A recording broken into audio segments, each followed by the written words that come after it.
Assalamualaikum warahmatullahi wabarakatuh. Para pemirsa MJM TV, dalam kesempatan kali ini saya akan melanjutkan video masalah taklid. Yang mana dalam video sebelumnya diterangkan bahwa taklid itu memiliki beberapa persyaratan. Yang pertama yaitu imam yang ditakliti, imam mujtahid, itu semua pendapat-pendapatnya ataupun pendapat-pendapatnya itu terbukukan, mudawanan begitu. Jadi imam mujtahid yang tidak terbukukan pendapat-pendapatnya tidak boleh ditakliti begitu. Terus yang kedua yaitu orang yang taklid, mukallid, itu harus menjaga ataupun mengikuti syarat-syarat yang telah ditentukan oleh imam mujtahid dalam masalah-masalah yang terjadi, yang dia ikutilah. Nah, itu yang ketiga, sekarang yang ketiga yaitu ats-tsalitsu ala yakuna at-taqlidu mimma yanqudu fihi qada'ul qadhi. Jadi taklid itu tidak boleh terjadi pada masalah-masalah yang mana pendapat yang dipilih oleh qadhi, oleh imam ataupun mungkin pengadilan begitulah kalau sekarang mungkin, ataupun imam ataupun ul amri, itu akan merusak pendapat tadi, akan berbenturan begitulah, berbenturan dengan pendapat yang ingin ditakliti. Jadi dalam suatu pemerintahan, dalam suatu negara atau wilayah begitu, qadhi itu berhak memilih ataupun memutuskan pendapat mana yang harus diikuti oleh warganya atau warga negaranya begitu. Jadi perintah amrul imam, apa itu dalil fikihnya itu. Jadi perintahnya imam ataupun keputusannya imam ataupun keputusannya qadhi itu akan menghilangkan khilaf. Tidak ada khilaf antara imam A ataupun imam B ketika seorang imam ataupun qadhi itu sudah memutuskan ini yang harus diikuti, misalkan begitu. Contoh kasus begini,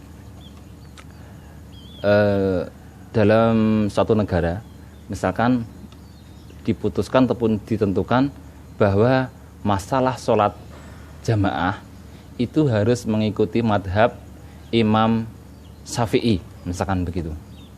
Jadi dalam madhab Imam Syafi'i itu dikatakan bahwa seorang makmum itu tetap harus membaca Al-Fatihah, dan Al-Fatihahnya makmum itu setelahnya imam, maksudnya waladdolinnya makmum itu harus jatuh setelahnya waladdolinnya imam begitu dalam madhab Imam Syafi'i. Ternyata ada orang di dalam warga tersebut, di dalam lingkungan tersebut, ataupun beberapa orang itu menginginkan pindah madhab ataupun taklid kepada Imam Hanafi ataupun Abu Hanifah. Dan dalam madhab Hanafi itu kan diterangkan bahwa di sana itu Al-Fatihahnya makmum itu hukumnya bukan wajib, tetapi malah haram begitu. Tidak boleh begitu. Memang mungkin ini jarangnya mengetahui. Jadi antara Imam Syafi'i dan Imam Hanafi dalam istidlal Al-Fatihahnya makmum itu menggunakan dalil yang berbeda. Yang satu mengambil dalil tidak sempurna sholat kecuali dengan membaca Al-Fatihah. Maka walaupun dia makmum tetap wajib membaca Al-Fatihah. Itu Imam Syafi'i. Yang satunya lagi idzal quri Al-Qur'an, kalau enggak salah itu fastaidillah, fastami'u ya kalau kata. Ketika Quran itu dibaca, maka dengarkanlah begitu. Tidak boleh ngomong, tidak boleh berbicara, tidak boleh membaca. Jadi ketika imam itu membaca Al-Fatihah, maka makmum harus mendengarkan, tidak boleh membaca yang lainnya.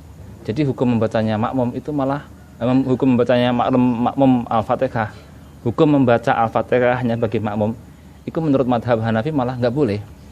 Nah, ini ada sekelompok orang yang mana dalam wilayah tersebut itu qadhi sudah memutuskan bahwa makmum harus membaca Al-Fatihah karena mengikuti madhab Imam Syafi'i. Nah, kok ini ada orang yang pengen mengikuti madhab Imam Hanafi, nanti akan bertentangan dengan pendapatnya qadhi begitu loh.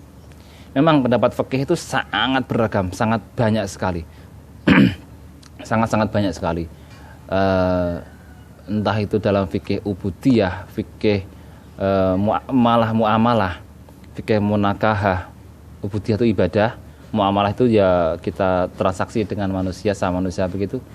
Terus munakahah itu fikih pernikahan, ataupun fikih yang terakhir itu mungkin masalah siasah, kenegaraan dan sebagainya itu antara imam yang satu dengan imam yang lain mujtahid itu beda. Dalam kebawahnya lagi antar imam mungkin sesama imam Syafi'i, sesama Syafi'iyah sendiri, sesama penganut madhab Syafi'i sendiri juga beda pendapat kadang-kadang begitu. Tetapi kalau seorang qadhi ataupun imam itu sudah memutuskan, oh ini harus mengikuti pendapat ini, ya udah, tidak boleh mengikuti pendapat imam yang lainnya begitu. Dalam munakahah, dalam pernikahan, misalkan qadhi ataupun pemerintahan ataupun ulul amri itu sudah memutuskan bahwa dalam menikah harus ada wali dan 2 saksi. Maka tidak boleh kita mengikuti pendapat imam lain bahwa oh dalam kitab ini itu menikah hanya dengan 2 saksi tanpa wali bisa. Ataupun dalam kitab ini, imam ini itu hanya cukup dengan seorang wali tanpa 2 saksi juga bisa menikah. Ataupun malah menggunakan nikah mut'ah yang tanpa nikah mut'ah ataupun nikah apa itu yang tanpa wali dan tanpa saksi. Ini jelas tidak boleh karena apa? Seorang imam ataupun qadhi dalam wilayah tersebut sudah memutuskan bahwa pernikahan harus ada wali dan 2 saksi. Inilah pentingnya dalam bertaklid. Jadi taklid itu boleh selama tidak bertentangan dengan pendapat yang sudah dipilih ataupun ditentukan oleh imam ataupun qadhi. Itu syarat yang ketiga.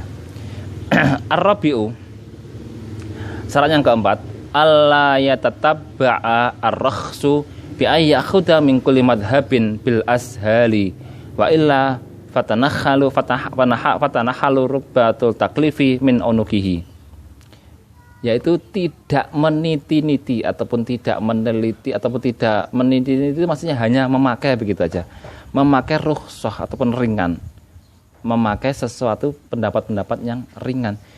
Bi ayakhudha min kulli madhhabin bil ashali, dengan gambaran yaitu mengambil dari setiap madhab itu pendapat-pendapat yang ringan.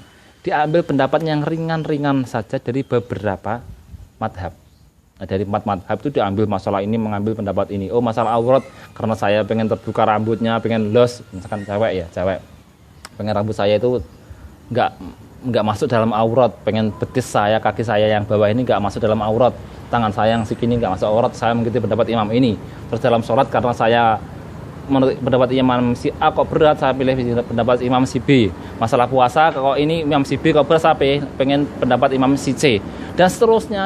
Pokoknya dia hanya memilih ataupun mengambil pendapat-pendapat yang ringan dari setiap madhab dan meniti-niti. Itu tidak boleh. Karena apa? Wa illa fatanahalu rubbatu taklifi min unukihi, karena kalau tidak itu nanti akan menggugurkan tali ataupun gantungan ataupun taklif mukallaf dari lehernya dia. Jadi penggambaran itu orang mukallaf itu diberi tali terus diberi pemberat begitu. Itu seakan-akan nanti akan meleburkan atau menghancurkan ataupun memudarkan tali tadi begitu, seperti nggak orang mukallaf aja begitu. Nah, qala Ibnu Hajar wamin sama kana al-aujahu ayufassiqa bihi. Menurut kaul aujahnya Imam Ibnu Hajar itu orang yang begini, yang hanya mengambil dari beberapa pendapat fikih yang ringan-ringan saja untuk dilaksanakan, itu dinamakan dengan fasik. Ya nggak kafir, cuman fasik begitu. Tapi Imam Romli qala al-Romli al-aujahu annahu la yafsuku wa in athama bihi wa in athima bihi. Itu tidak fasik, tetapi ya dosa begitu. Wa in athama, walaupun dengan hal tersebut dia dosa, cuman tidak sampai ke derajat fasik. Hanya dosa begitu aja menurut Imam Romli. Tapi antara Imam Ibnu Hajar dan Imam Romli mengatakan bahwa sama-sama mengatakan bahwa hal tersebut itu jelek, nggak bagus begitu, nggak baik. Karena hanya mengambil pendapat-pendapat yang ringan-ringan saja begitu. Wal khamisu alla ya'malu bi qaulin fi mas'alatin tsumma ya'malu bi bidhihi fi ainiha. Wallahu a'lam bishawab. Semoga ada manfaatnya. Mungkin penjelasan saya menggunakan kalimat yang agak cepat ya. Karena memang ini penjelasannya sangat panjang, lumayan panjang lah. Nanti akan ada beberapa video, kalau nggak dipercepat. Semoga ada manfaatnya. Jadi persyaratan taklid sudah ada 4, tinggal 2. Wallahu a'lam bishawab. Assalamualaikum warahmatullahi wabarakatuh.